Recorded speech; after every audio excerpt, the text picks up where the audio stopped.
meus queridos passageiros! Como vocês estão? Bom, muito bom estar aqui novamente nesse vídeo. E hoje eu quero muito compartilhar com vocês como é que foi a minha trajetória para chegar aqui no mestrado na Universidade do Arizona. Para quem ainda não me conhece, o meu nome é Sara Paim, eu sou baiana e moro agora em Tucson. Estou fazendo um mestrado no Departamento de Estudos Latino-Americanos aqui na Universidade do Arizona. Aqui estou na Universidade do Arizona e está sendo uma realização assim de um sonho.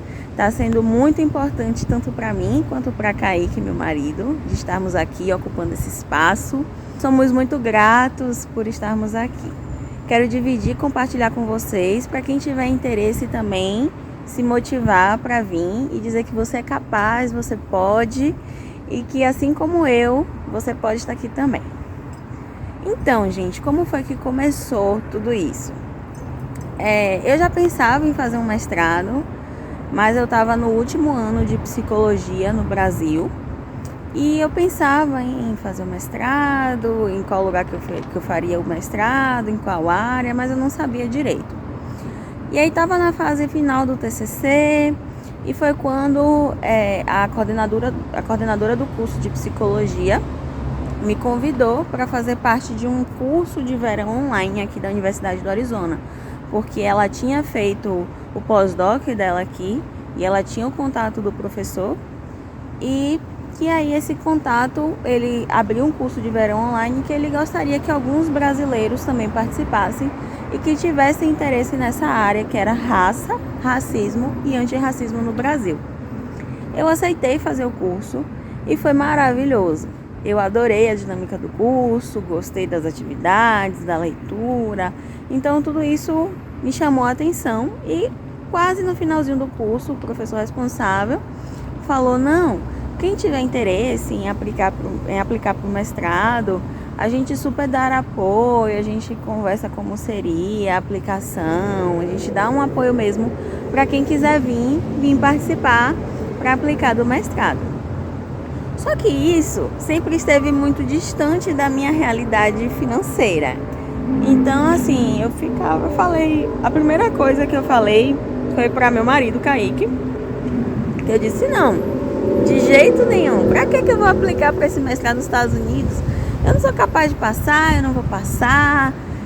E aí eu lembro que Kaique me deu super apoio: não, você vai ter que aplicar, você vai aplicar sim, você é capaz sim.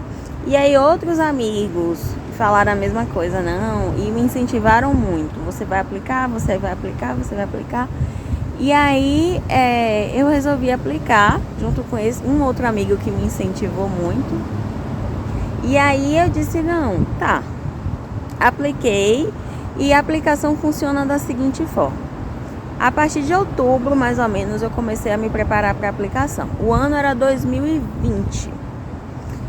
E aí comecei a me preparar pegando 2 cartas de recomendação que são solicitadas. E aí eu pedi a carta de recomendação de uma supervisora minha da época de estágio, que agradeço muito, e outra carta de recomendação de uma professora minha, da minha orientadora de TCC, que também agradeço muito. E aí peguei essas 2 cartas de recomendação, fiz uma carta de interesse de mais ou menos 2 páginas falando da minha trajetória, porque eu me interessaria em estudar sobre estudos latino-americanos, o que mais ou menos eu gostaria de fazer da pesquisa. Não precisa ter um projeto de pesquisa, a gente constrói o projeto aqui, mas o que me interessava mesmo dentro da pesquisa. Então eu coloquei: o meu interesse é estudar sobre o Brasil, sobre mulheres negras brasileiras, principalmente nessa perspectiva de carreira. Então eu coloquei. E aí depois eu fiz um cadastro no GRAP, que é um site da Universidade do Arizona. Me cadastrei, coloquei os meus dados lá, enfim, meus dados mesmo. E aí fui inserindo essas coisas. Então, a carta de recomendação, a minha carta de interesse. Coloquei também, preenchi umas perguntas que tinham lá novamente sobre quais eram os meus interesses em fazer mestrado aqui. Tive que fazer algumas traduções juramentadas, então tive que fazer tradução juramentada do meu histórico escolar, do meu diploma. Eles não pedem GRE aqui, mas eles pedem o GPA. Então o GPA, eu fiz um cálculo na internet mesmo, com todas as minhas notas, porque a nota aqui do GPA é diferente do de 0 a 10 do Brasil, aqui é de 0 a 4.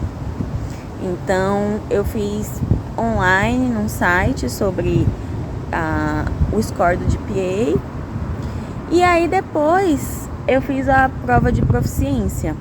A prova de proficiência, eu lembro que na época eu podia fazer o TOEFL, mas era muito caro o TOEFL, e aí eu não queria fazer. E aí a universidade, nesse momento de pandemia, abriu a exceção de que as pessoas poderiam fazer a prova de proficiência no Centro de Segunda Língua, no Departamento de Segunda Língua da universidade, que também é uma prova de escrita, de leitura, de interpretação de texto, mas é uma prova que a gente paga diretamente à universidade, e é bem mais barata que o TOEFL. Na época, se eu não me engano, eu paguei $43. E aí eu fiz também essa prova, e aí não passei da primeira vez, fiquei perto de passar, e aí tive que repetir, fiz novamente a prova. Quando eu fiz novamente a prova, eu passei, consegui submeter, e aí todos os meus dados então estavam corretos ali. Eu já tinha as duas provas, as duas cartas de recomendação, já tinha a prova de proficiência, já tinha as traduções juramentadas e as oficiais de todos os meus diplomas, histórico escolar, já tinha colocado a minha carta de interesse, e então já tinha feito o meu cadastro, já tinha preenchido as perguntas, e agora era esperar. E aí nisso de esperar, eu esperei janeiro, eu terminei de fazer todos os processos, comecei em outubro, terminei em dezembro. E aí esperei janeiro, fevereiro, março. Quando foi em abril, eles me mandaram uma carta dizendo oficial que eu tinha sido aceita no mestrado. E aí foi um momento muito difícil para mim, porque foi o momento que Kaique estava internado em estado gravíssimo de Covid, enfim. Então eu não pude vivenciar a emoção de ter recebido a carta. Tudo mudou naquele momento da minha vida. E logo depois minha mãe descobriu um câncer, o que também foi um impacto muito grande na minha vida, nas minhas decisões. E eu disse, olha, eu não vou poder ir.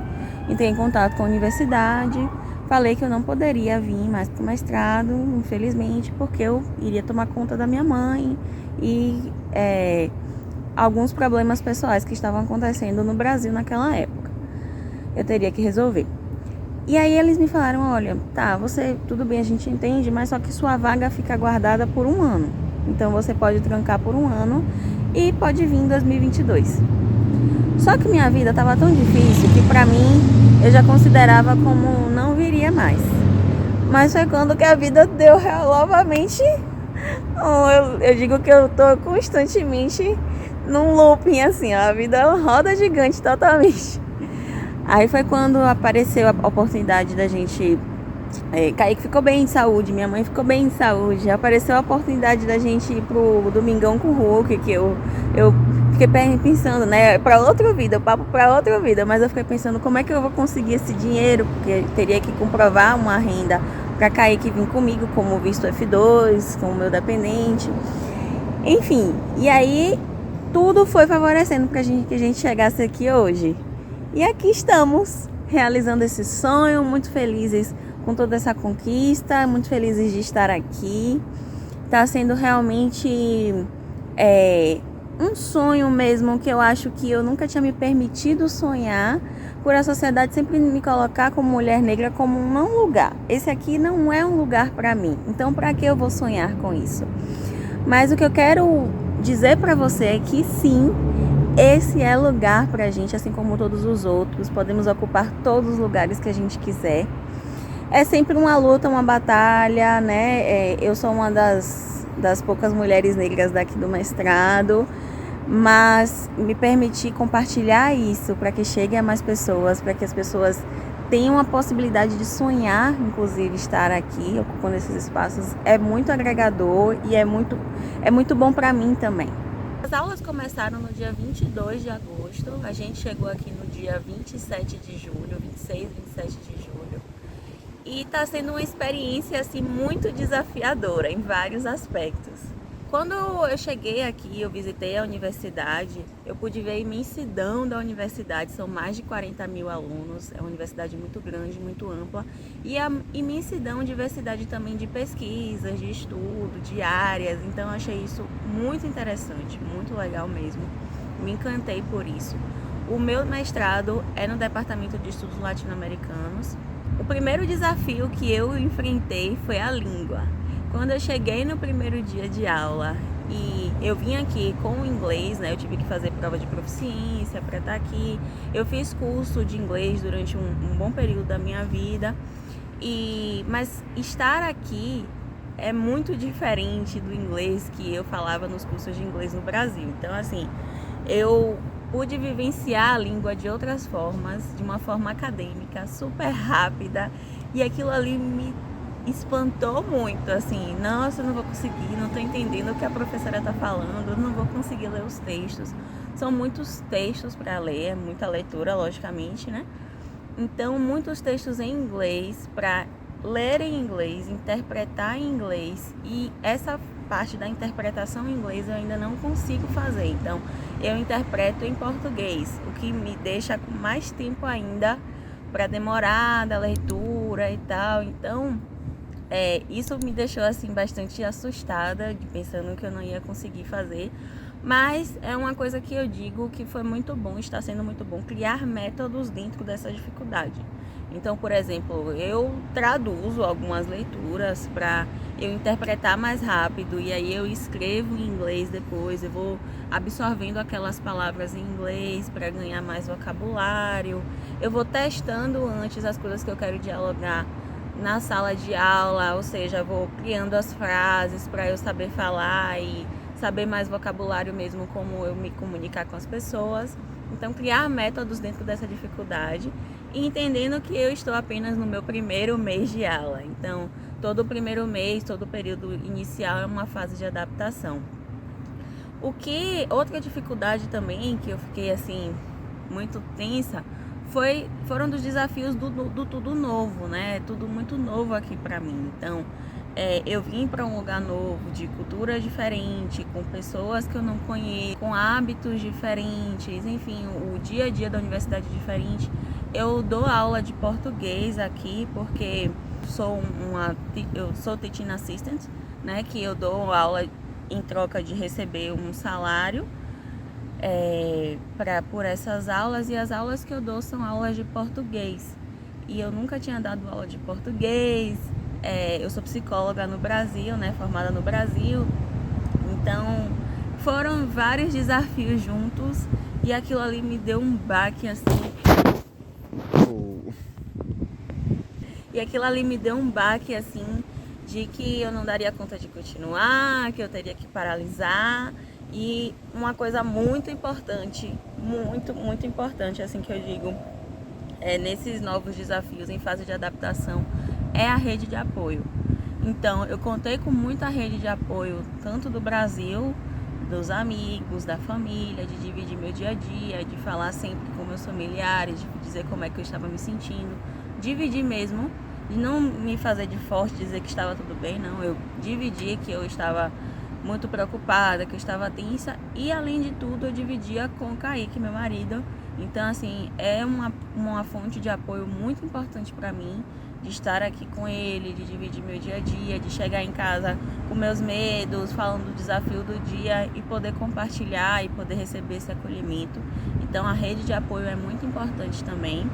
E é isso, pessoal. Espero que vocês tenham gostado do vídeo. Espero que tenha sido também agregador para vocês, que tenha sido motivador, para que vocês corram atrás dos sonhos de vocês. E é só um pedacinho dessa jornada, ainda estou um pouco mais de um mês aqui. Espero que daqui a um tempo eu tenha muito mais a contar e a falar também.